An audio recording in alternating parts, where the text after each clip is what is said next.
Bonjour à toutes et à tous. On est en plein cœur d'un bouleversement majeur dans le monde de l'intelligence artificielle.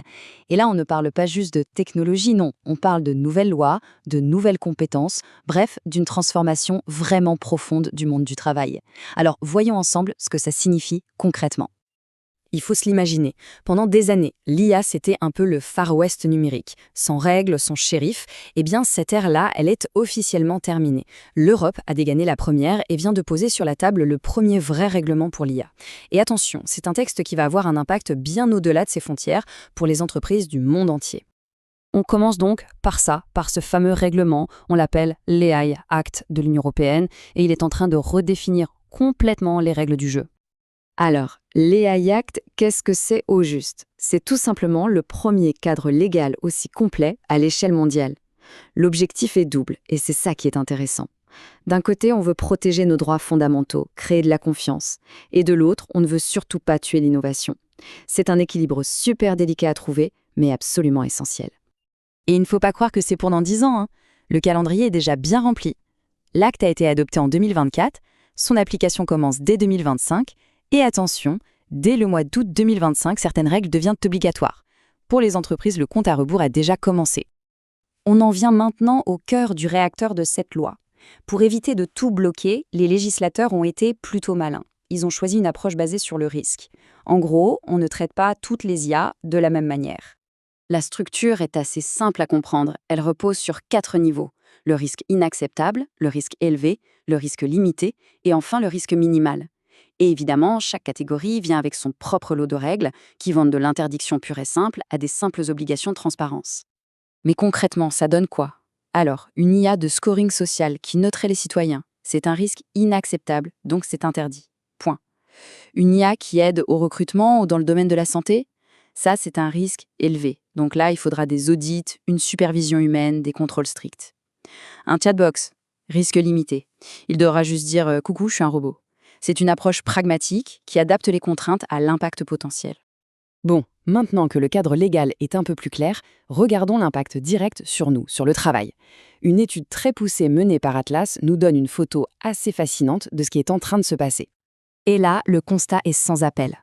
Il n'y a que 20% des métiers qui, pour l'instant, ne sont pas touchés par l'IA. Pour les 80% restants, le changement est déjà là. On parle de presque la moitié des professions qui sont en évolution et de près d'un quart qui sont carrément en forte transformation. La vague n'est plus à l'horizon, on est en plein dedans. Et cette transformation, elle n'est pas la même pour tout le monde. Comme le montre bien ce graphique, l'axe horizontal, c'est l'impact potentiel de l'IA, l'axe vertical, c'est la complexité pour la mettre en place. Et on voit tout de suite que des métiers comme gestionnaire administratif, en haut à droite, sont à la fois très impactés et assez simples à transformer. À l'inverse, un responsable plateforme assurance, en bas à gauche, est moins touché pour le moment et plus complexe à faire bouger.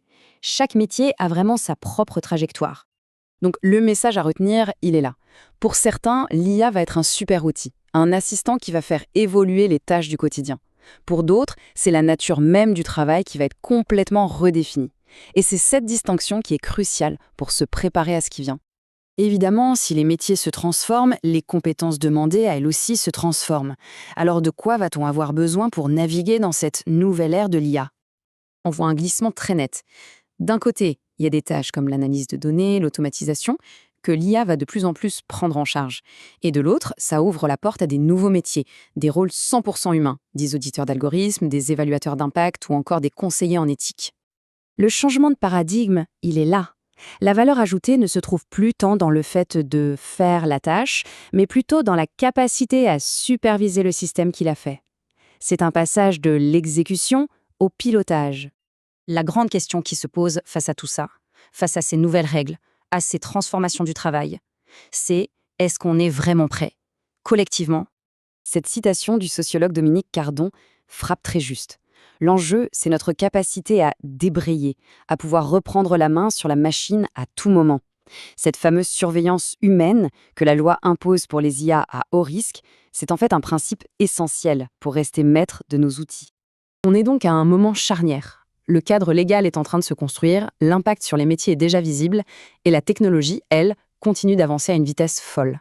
La seule vraie question maintenant, c'est de savoir comment on va, tous ensemble, jouer notre prochain coup dans cette partie qui ne fait que commencer.